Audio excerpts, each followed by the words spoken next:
Honors Chem, this is Lesson 19, Solubility Rules. There's no PowerPoint to go with this. It's just kind of doing the assignment and learning as you go along. This has to do with whether ionic compounds will dissolve in water or not. And to determine that, we use the solubility rules here. And we went over this in class, so I'm just going to go over this. We'll get through this. I'll leave a few of them for you to do on your own. Okay? So we'll learn how to read this as we do these. Okay, so let's just look at it real quickly. So these ions will dissolve, will come apart with any other ion that they're attached to. So these are all cations, these first four right here. And no matter what anion, negatively charged ion they're attached to, no matter what, they'll come apart in water. They'll break off.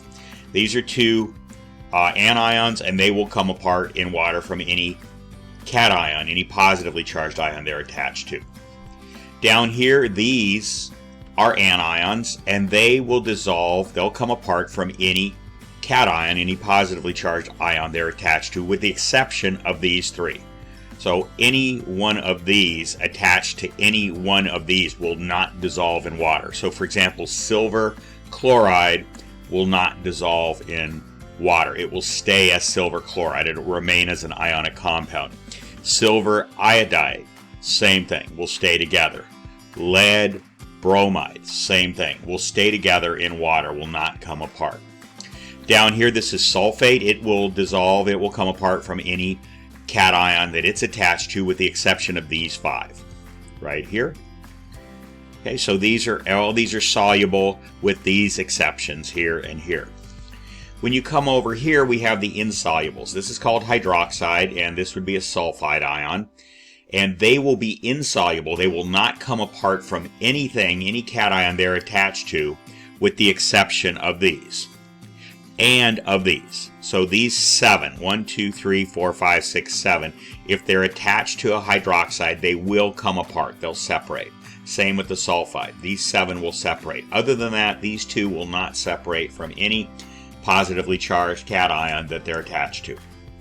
And then carbonate and phosphate, same thing. They will not come apart from any cations, any positively charged ions they're attached to, except these 4 up here. That's it. Okay, so that's how you read this. So it just takes a little practice, and you'll learn how to really interpret this quickly. Okay, again, this only applies to when water is the solvent, and it always is in this class. For anything we talk about, it's always going to be the solvent. Okay, so let's get started. So lithium hydroxide, so we come over here, and lithium will come apart from anything it's attached to, including hydroxide. Hydroxide is insoluble except for these 4 up here and these 3 here, and lithium is on that list, so that is soluble. All you need to do is put an S or an I, so that's soluble. Okay? Silver bromide. So we come here. Bromide is soluble with anything except these 3, and silver is one of those 3, so silver bromide is insoluble. That's an exception to the solubility. Lead sulfate. Sulfate is soluble with anything except these 5, and lead is one of those 5. So that means these 2 together are insoluble. They will not break up in water. Sodium hydroxide. Again, these are soluble with anything, and there's sodium. Again, there's hydroxide. Sodium's an exception, so that's soluble. Barium sulfate.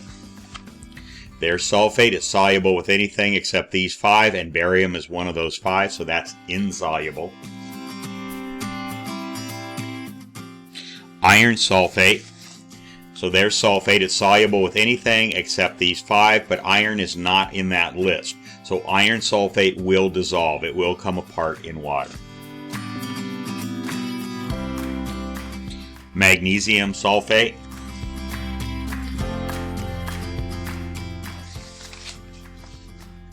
Sulfate is insoluble with anything except these 3 and these 4, and magnesium is not among either of those lists, so that's insoluble.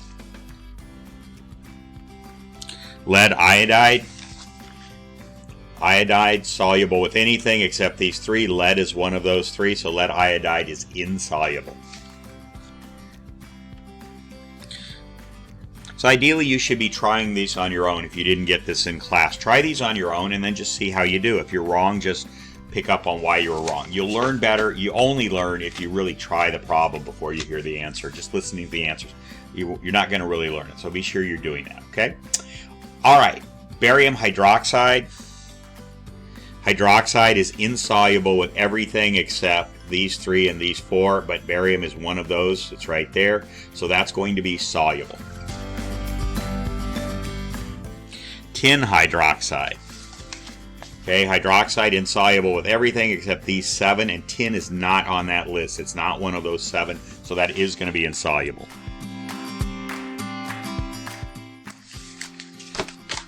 Okay, potassium soluble. Boom, there it is. And chloride soluble, so that's soluble. Calcium carbonate. Okay, there's carbonate. And it's insoluble except with these 4, but calcium is not one of those 4, so that's insoluble. That's what seashells are made of, so you want to hope that they're not soluble in water. They won't dissolve in water. All right. Sodium phosphate. So there's phosphate insoluble with everything except these 4, and sodium is on that list, so that's going to be soluble. Copper hydroxide. Hydroxide insoluble with everything. There's the list of things that it is soluble with, but copper's not on that list, so it is going to be insoluble.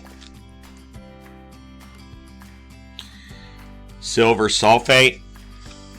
Sulfate soluble with everything except these 5. Silver is one of those 5, so that is going to be insoluble.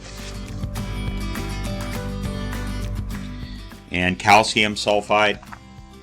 So sulfide's insoluble, but calcium is one of the exceptions, so it is soluble. Calcium sulfide is soluble. And these 4 are for you to do. I don't believe we did them in class. So those are you problems, okay? You do those on your own, all right? Okay, let's come on down here. And what you're going to do, these 2 columns are a review of what we did back in, I'm going to say, lesson 8, when we learned how to name ionic compounds. 8 or 9, somewhere in there. So we're going to name them, give the compound formula, name them, and then this is the new part, is to determine whether that compound is soluble in water. Okay, so let's go to our, you can use one of 2 sheets, and sometimes you need to use both of them because one has some things that the other one doesn't. The 60 ion sheet, that's one that you would want to use, and charge numbers of ions, this sheet right here, that sheet right there, which gives the charge number of every element on the periodic table. Some of them have multiple charges, so that's the advantage of this one. It has every element, whereas the 60 ions has some of the molecular ions that are 2 covalently bonded atoms that produce an ion. So you won't find, that's a molecule. You won't find a molecule on the periodic table. Okay, so let's go ahead and get started with that. Okay, so sodium and sulfur. Now these 2, sodium is an alkali metal, sulfur is in the oxygen group. You should learn to do these without using the charge numbers. Sodium is in the first column. That means it's going to be a +1. It's going to lose an electron to be like the nearest noble gas, which would be neon in the row before. So that's a +1, or a 1+. And sulfur is here. It wants to gain 2 electrons to be like argon, the nearest noble gas to it. So that's a 2-. And you just take the 2 without the minus sign and you stick it down there, and you take the 1 without the plus sign and you stick it there under sulfur. So the compound formula, sodium is Na, and we said the 2 is going to go there, and sulfur is S. So you need 2 +1s to match up with the 1 + 2. This is going to, each of these 2 are going to give off an electron. That's a total of 2 electrons, and this catches 2 electrons. Just one of these sulfurs takes in 2 electrons. So that's going to be the formula. That makes it a +2 - 2, so it's balanced. and it's just called sodium. If it's an ionic compound, you don't use mono, di, tri, tetra, penta, hexa, all that stuff. You just sodium, the cation, which is the metal, the one at the beginning, keeps its same name. So this is all review from earlier lessons. And the sulfur, you change the last part of it to IDE, so it's sulfide. Okay, so is it soluble? Well, yeah, sodium, everything with sodium, anything with sodium is soluble. It says sulfur is not soluble except with these 3 and these 4, and sodium is one of those, so that is soluble. So it's asking yes or no, so you can just put yes. Okay? Alright, lead and chlorine. Now, if I don't tell you what the charge is, lead can have more than one charge. We come over here. There's lead, Pb. It can be a 2+, a 4+. In class, I made it a 4+, so I'll do it here. But if I don't tell you, you can pick whichever one you want. So I'm going to pick the 4+. And chlorine right here is a 1-. It wants to pick up 1 electron to be like argon. So you're going to need 4 of these minus atoms to balance with this 1+ atom. Okay, so that's going to be Pb. You need 1 Pb, 4+, and 4 chlorines, Cl-. So +4, -4, and everything's in balance. The name is lead. Roman numeral 4, IV. V is a 5, I is a 1. So when the smaller number comes before the bigger one, it means you subtract it. So it's 5 minus 1. So that's 4. And then it's chloride, just like you did this one, IDE. Okay, so lead chloride. Let's see if that's soluble. Come to our solubility rules. Chlorine is soluble with everything except these 3, and lead is one of those. So it's insoluble. These two together are insoluble. So that's a no. Okay, next up, strontium is a 2+. Hydroxide. Okay, it's OH hydroxide. You can't find a compound on the periodic table. These are only individual elements, so you have to use the 60 ions. And you kind of have to get used to where things are here. But hydroxide is down here in this third group. It's OH, and it's a 1-. You can see the minus sign there. It's a 1- there. Okay, so you're going to need 2 hydroxides to match up with the strontium to balance it. Just cross the arrows. A 1 goes there, a 2 goes there. So it's going to be Sr, OH. You need 2 OHs, so you put a 2 there, but the way I wrote it, that 2 only applies to the hydrogen, not to the entire OH compound, so you've got to put a parenthesis around it like that. Okay? There you go. So that's strontium hydroxide. Again, remember, you only need the Roman numeral if the metal, the cation, can have more than one possible charge. Lead could, but strontium can't. Okay, soluble hydroxide. Let's get our rules. Hydroxide's insoluble with everything except 7, and strontium is one of those 7, so that means it is soluble. Lithium carbonate. Okay, so carbonate. Again, if you don't know it, go to 60 ions. This third group down here are these molecular ions. So there's carbonate right there. It's CO3, and it's a 2- charge. And lithium, you can use this or the periodic table or just figure it out. It's in the first column, so it's a +1 charge. So you need 2 lithiums to match up with 1 carbonate, so it's going to be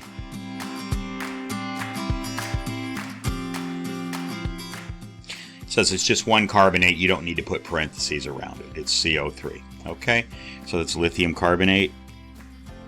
Okay, and lithium is soluble with everything. It's on that list too, so it doesn't matter.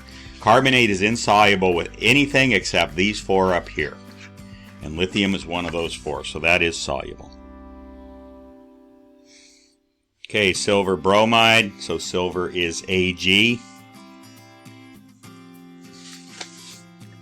And bromine. So here is silver, it's a +1. Bromine is a -1, so that's just going to be +1, -1. So it's just going to be Ag, Br, 1 and 1. Okay. Silver bromide, come over here. Bromine is soluble with everything except these three, and silver is one of those three, so that's insoluble.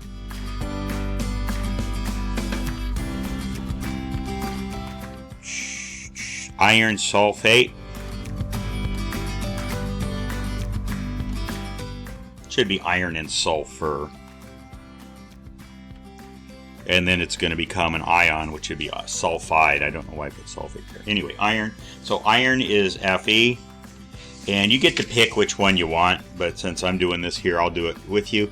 Let's pick iron 3. Okay, so that's a 3+. Sulfur is a 2-. So this one is a little more complicated than if I had picked iron 2. So you're going to cross the 3 over to sulfur and the 2 over to iron.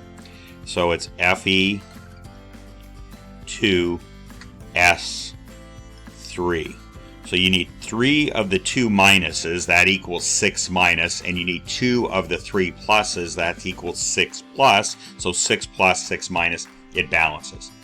Okay, now iron can take on more than one charge, so you've got to use the Roman numeral. It's 3. Okay, so is that soluble? Sulfide is insoluble with everything except these 7, and iron is not on that list of those 7, so that is insoluble. Okay, and the rest of these are for you to do. Those are you problems. Okay, so hopefully you understand this concept if you don't come to tutoring, okay? All right, let's keep going. And this is pretty easy. All I want you to do is get the 60 ion sheet. And everything that's on this list and the one below is in the third group down here. These are the molecular ions. So they're covalently bonded compounds. They're nonmetals, that's a covalent bond. That's 2 strong guys that share electrons. So carbonate is CO3, hydroxide is OH, iodate is IO3. You'll notice that there's 2 names that look similar for most of them. Iodate, iodite. That has to do with how many oxygens they have. And that is another naming convention that I'm probably not going to bother with. It's really not that important here. But it has to do with the number of oxygens. So we won't deal with that here. But when you have the 2 names that sound similar, the charge is going to be the same. So it's a -1, a 1- on iodate. It's a 1- on iodite. For sulfate and sulfite, it's a 2- for sulfate. It's a 2- for sulfite. So it doesn't affect the charge. It's just how many oxygens it has, okay? And that's it. So all I want you to do is go down, take these names, and write the appropriate formula. It's just it's just to get you used to dealing with these, okay? So the first 2 are bromate and bromite.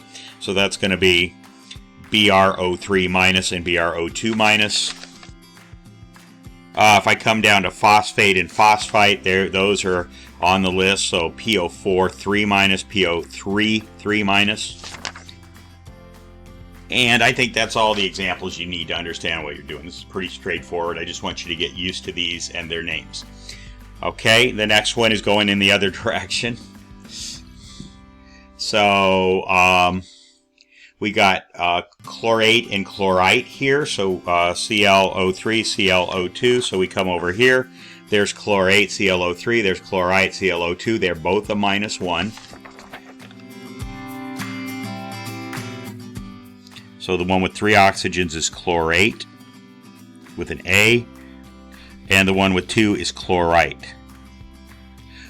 Don't get that confused with chloride with a D. That's when you put together an ionic compound, okay? This is actually it's a T there, so it's a whole different thing, okay? And it doesn't necessarily, let me just kind of fill you in on the name. I said we're not going to really deal with the names. It doesn't necessarily mean that an 8 always has 3 and an 8 always has 2. What it does mean, that's not always true. What it does mean is that whatever the 8 has, in this case 3, the 8 will have 1 less than that. So you could have some compounds. Let's look at I'm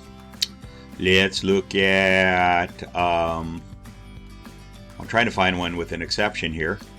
I'm not finding any exceptions here. Here's an exception. Sulfate is 4 and sulfite is 3. So it doesn't mean any specific number. It just means whatever the 8 is, the ATE, the ITE is going to be one less. Okay, so that's how the naming works. Again, we're not going to get into those names. AP Chem, yeah, but don't worry about it. You don't really need to know. Okay, I think that's enough examples, okay? I think you see what I'm getting at there. Just write down these names of these various compounds, okay? All right, and then finally is a mnemonic to memorize it. So, BINC SCP, if you can just remember that. BINC SCP. I don't know how you remember it. SC to me means Southern California. I can remember that. BINC, I don't know, it just sounds like a word even though it's not a word. BINC, so BINC SCP, I can remember that. So this is bromate, bromite, and I'll just write them out silently.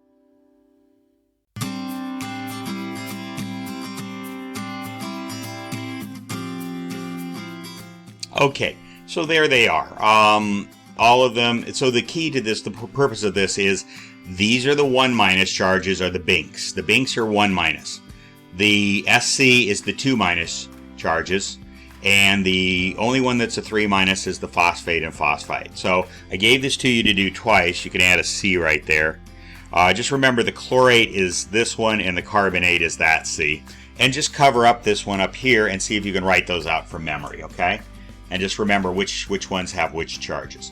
It's not critical you memorize these in this class. In AP Chem or college chemistry, you would need to probably have those memorized and know the charges. Okay? All right, that takes care of this lesson. You can do this on your own, get this done, and then really get on to lesson 18. That's the stoichiometry with the solutions, and that's the biggie for this particular unit. Okay, so I'll see you in class.